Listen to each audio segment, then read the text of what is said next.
السلام علیکم ویورز، آج میں آپ سب سے اپنی زندگی کی ایک تلخ حقیقت شیئر کرنے آئی ہوں، اور یہ میری زندگی کا ایک اہم سبق بھی ہے جو میں نے حاصل کیا، اور یقیناً آپ سب میں سے بھی بہت سے لوگوں کے ساتھ ایسا ہوا ہوگا، اور جن کے ساتھ نہیں ہوا وہ بھی ضرور جان لیں تاکہ میرے والی غلطی نہ کریں۔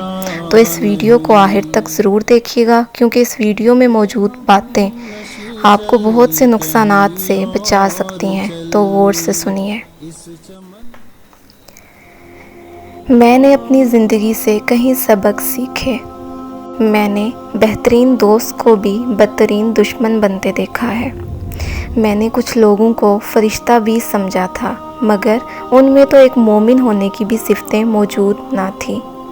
مگر جس سبق نے میری زندگی کو بدل دیا وہ یہ ہے کہ میں کسی کو مرشد بھی کہتی تھی، اور اپنی زندگی کے سب سے اہم معاملات میں اپنے مرشد سے مشورے لینے لگی۔ وہ مرشد جو میری طرح ایک عام سی انسان تھی، اور یہی میری سب سے بڑی بے وقوفی تھی۔ زندگی کی یہ چوٹ اتنی گہری تھی کہ باقی زندگی کی ساری ٹھوکریں اس کے آگے بہت چھوٹی پڑ گئی۔ سوچئے بھلا وہ انسان مرشد کیسے ہو سکتا ہے جو دشمنی پر اتر آئے، حسد کی آگ میں ہمارے خلاف کھیل کھیلنا شروع کر دے، اور ہمارا ہی حق چھیننے کی کوشش کرے، اور شدید اذیت دینا شروع کر دے۔ ظاہر ہے میرے ساتھ ہونا بھی تو یہی چاہیے تھا نا، کیونکہ میں نے اللہ کو چھوڑ کر کسی اور کو اپنا مرشد بنا کر اسے اپنے دکھ سنانے شروع کر دیے۔ بھلا اللہ سے بڑھ کر بھی کوئی اپنا ہو سکتا ہے ہمارا؟ کبھی نہیں۔ وہ وقت آج بھی یاد کرتی ہوں تو خود کو اذیت کی انتہا پر پاتی ہوں۔ وہ وقت ایسا تھا جب میں ایک دم اکیلی پڑ گئی، بہت تنہا ہو گئی، جب میں نے اپنے ہی مرشد کو اپنا دشمن پایا۔ جب یہ اصلیت مجھ پر کھلی تو حالات ایسے تھے کہ میں کچھ بھی ثابت نہیں کر سکتی تھی، نہ خود کو صحیح اور نہ کسی کو غلط۔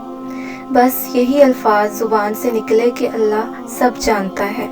ایک دن سب پر یہ حقیقت کھل جائے گی کہ میں بے گناہ ہوں، میں غلط نہیں، میں نے کسی کا حق نہیں چھینا۔ یہ وہ وقت تھا جب میں نے جانا کہ دنیا کسی کی سچائی پر نہیں بلکہ ثبوت پر یقین رکھتی ہے، اور میرے پاس تو کچھ ثابت کرنے کے لیے ہے ہی نہیں۔ بس یہ کہہ کر چپ ہو گئی کہ ایک دن اللہ ثابت کرے گا، اور دل میں اللہ سے بہت شرمندہ تھی کہ اپنی باتیں اللہ کو چھوڑ کر کسی اور سے کیوں کی۔ بس یہی سوچتے سوچتے ڈھیر سارے آنسو بہائے اور سو گئی۔ جب آنکھ کھلی تو فجر کا وقت تھا۔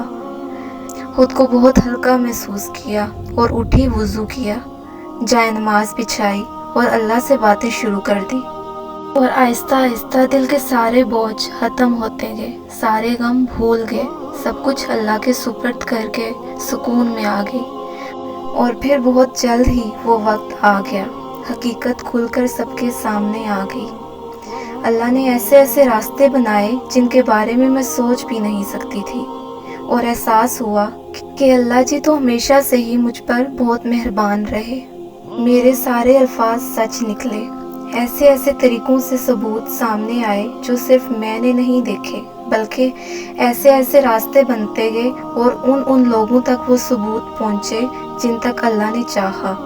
اور میں اللہ کے اس احسان کا بدلہ اپنی ساری زندگی کی عبادت سے بھی نہیں چکا سکتی۔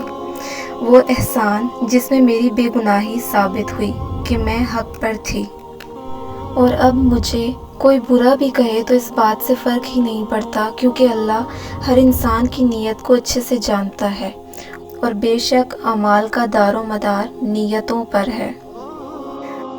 تو آپ سب بھی اپنی نیتوں کو ہمیشہ خالص رکھیں، اور دیکھیں کہ آپ کو اپنی خالص نیتوں کا پھل کس طرح ملتا ہے۔ اور سب سے اہم بات کہ خدارا اپنے دلوں میں اللہ کا خوف رکھیں اور اللہ کی مخلوق سے محبت کریں، لیکن میری طرح کسی انسان کو فرشتہ سمجھنے کی غلطی بالکل نہیں کیجیے گا، کیونکہ انسان اور فرشتے میں بہت فرق ہوتا ہے۔ اور خدا کے لیے یہ سوچنا چھوڑ دیں کہ کسی اور کے پاس کیا ہے، بلکہ یہ دیکھیں کہ آپ کے پاس کیا ہے، اور جو آپ کے پاس نہیں ہے وہ کسی سے چھیننے کی کوشش بھی مت کریں، بلکہ یہ سوچیں کہ جو اللہ نے آپ کو دیا وہ سب سے بہتر ہے آپ کے لیے۔ اور ہمیشہ یاد رکھیے گا کہ اپنی باتیں اور اپنے دکھ صرف اللہ کو سنائیں، اور کسی انسان سے مشورہ لینے کی بجائے بہتر ہے کہ استخارہ کر لیں۔ آج تک یہ دنیا کسی کی ہوئی ہے جو ہماری ہوگی۔ دلوں سے انسان نکلتے ہیں تو پتہ چلتا ہے کہ ان کی تو ضرورت ہی نہیں تھی۔ ضرورت تو اللہ کی ہوتی ہے جو ہے اور ہمیشہ رہے گی۔ آخر میں آپ سب کے لیے بہت ساری دعائیں۔ اللہ آپ سب پر بھی اپنا کرم اسی طرح بنائے رکھے، خوش رہیں، آباد رہیں، آمین۔ اگر میری ویڈیو اچھی لگی ہو تو میرے چینل کو سبسکرائب ضرور کیجیے گا اور کامنٹ سیکشن میں اپنی رائے ضرور دیجیے گا۔ جزاک اللہ۔